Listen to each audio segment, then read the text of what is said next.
Let me ask you something.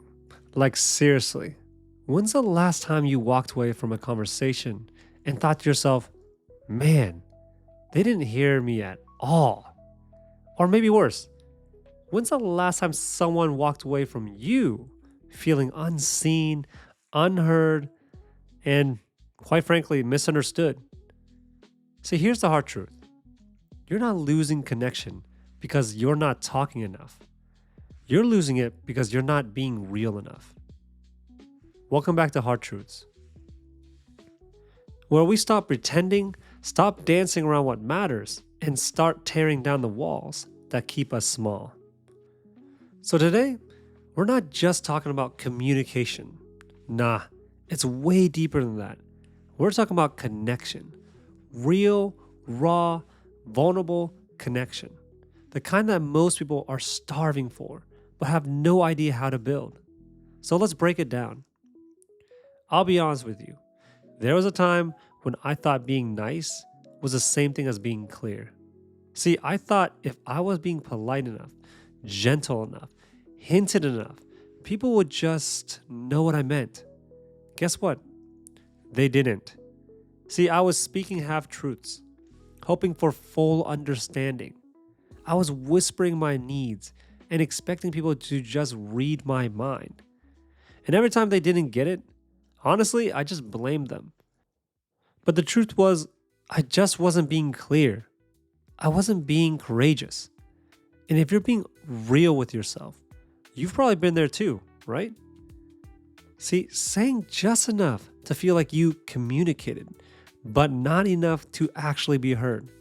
So let's get real about why that happens. First off, it's fear. Fear of vulnerability. When you tell someone the real thing, the thing that matters, you're handing them a piece of yourself. And your brain, it hates that risk. Absolutely hates it. Your amygdala fires up like danger, danger. They might reject you. They might judge you. And it hates that. So naturally, you start editing yourself, softening the truth, shrinking it down until it feels safe. But a truth diluted? Yeah, it's a truth denied. And people can feel that. When there's an illusion of transparency, we assume people can just tell how we feel. We assume they should know. But listen, if you don't say it plainly, it doesn't exist. Like for real, period, full stop. See, next comes emotional reactivity. When you're triggered, your brain literally short circuits rational thinking. You stop listening to understand. You start listening to defend. You're not absorbing what they're actually saying. You're busy loading your next comeback. And lastly, there's the energy. Mirror neurons and energy leaks. People don't just hear your words, they feel your vibe. You can say all the right things, but if your body's tense, your voice is tight, your eyes are darting around, yeah, they're gonna pick up on that energy, whether you realize it or not. See, communication isn't just about the script, it's about the state you're in when you deliver it. So let's be real for a second. Silence terrifies most people. You know why? Because silence, it's like a mirror. It reflects everything you're trying to hide. When there's no noise to distract you, you have to face the realness, the fear, the anger, the sadness, the truth. And most people, they're not ready for that. So they fill the gaps with small talk, with defensiveness, with noise. Have you ever done that when you just ramble on? Here, listen though. The most powerful conversations are born in the spaces you're brave enough to leave empty. Let me say that again. The most powerful conversations are born in the spaces you're brave enough to leave empty, completely silent.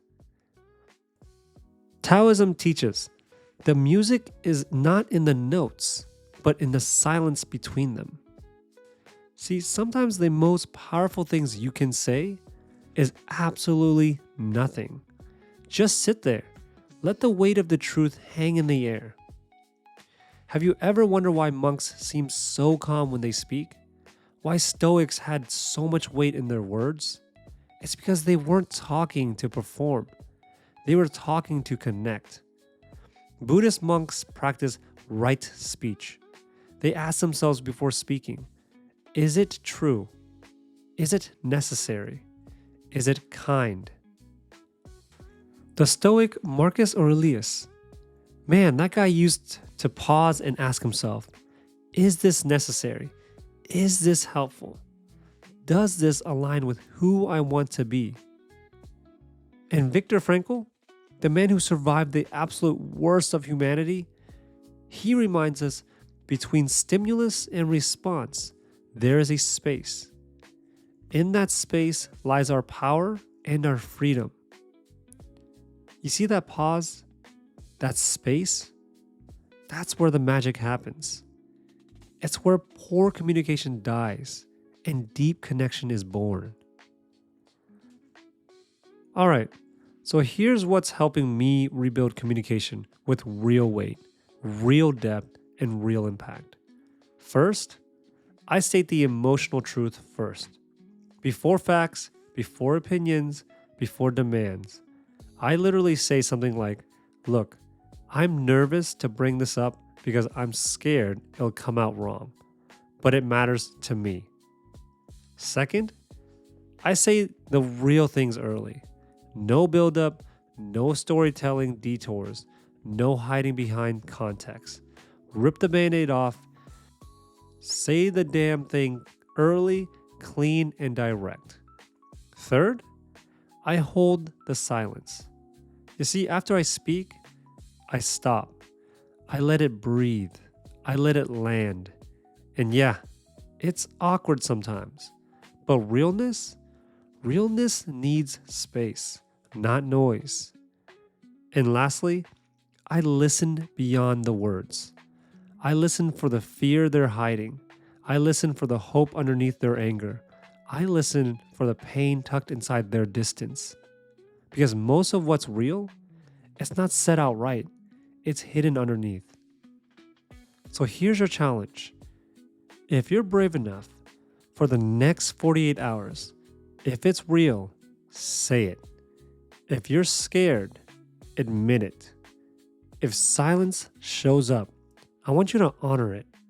And if you're listening, listen with your whole damn body, not just your ears. And when you feel yourself pulling back, when you want to soften the truth, when you want to armor up instead of open up, I want you to pause, I want you to breathe, and I want you to ask yourself, am I speaking to be safe or am I speaking to be seen? Listen, real communication doesn't happen when you find the perfect words. It happens when you find the courage to speak your imperfect truth. So you don't need to be polished. You don't need to be poetic. You need to be present. You need to be real. And you need to be brave. Because at the end of the day, communication without courage is just noise. This is Hard Truths. Tag me at Danny Levin, DANNYLYVIN, and tell me, what conversations are you finally ready to have? Until next time, speak real, listen deep, love loud, and live truer. Take care.